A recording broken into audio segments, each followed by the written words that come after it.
دوسری یہ چیز کوشش کیجئے کہ رمضان شریف میں کم سونے کی کوشش. ہم لوگوں کے لیے سیزن رہتا ہے سونے کا. اگر فجر میں آپ سوتے ہیں تو آپ ظہر میں اٹھ جائیے. لوگ عصر تک سوتے رہتے ہیں. اس لیے کہ روزے کا مقصد ہے بھوک اور پیاس کا احساس.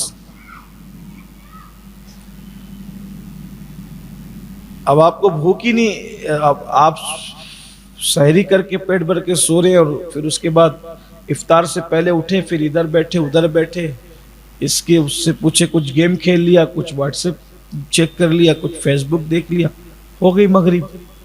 آپ بتائیں یہ کیا روزہ؟ ابھی میں نے مغرب میں لوگوں سے یہی کہا کہ جو روزہ آپ کو مسجد تک نہ لا سکے گا وہ روزہ آپ کو جنت میں کیا لے جائے گا؟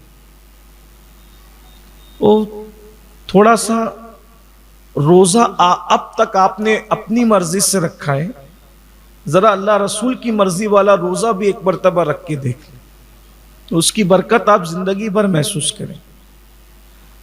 اور آپ سے یہ بھی گزارش ہے کہ سب لوگ اس تصور سے اس رمضان شریف کو گزاریں کہ شاید یہ ہماری زندگی کا آخری ماہ رمضان ہے. اللہ آپ سب کو ہم کو بار بار نصیب کرے. لیکن اس تصور میں جاتا کیا ہے؟ ویسے بھی بزرگان دین کہتے ہیں کہ ہم جو نماز پڑھتے تھے سمجھتے تھے کہ یہ ہماری زندگی کی آخری نماز. تو جس نماز کو آپ آخری نماز سمجھ کر پڑھیں گے تو اس کی لذت ہی کچھ اور رہے.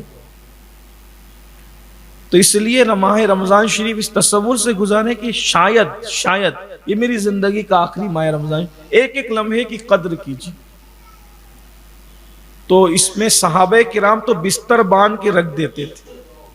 صحابہ بستر باندھتے تھے کہ سونا نہیں ہے، بس اتنا ہی سونا ہے جتنا صحت کے لیے بہت زیادہ ضروری ہے، باقی جگتے رہنا.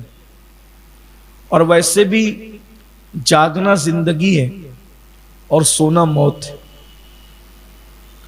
اس قوم نے جب سے سونا شروع کر دیا ہے یہ قوم ماری ہی جا رہی. جب تک یہ قوم جگتی رہتی تھی اس وقت تک اللہ تعالیٰ نے اس قوم کو بہت عروج عطا کیا. کوئی مارتا نہیں تھا. سو رہے ہیں اور سونا موت سے قریب ہے.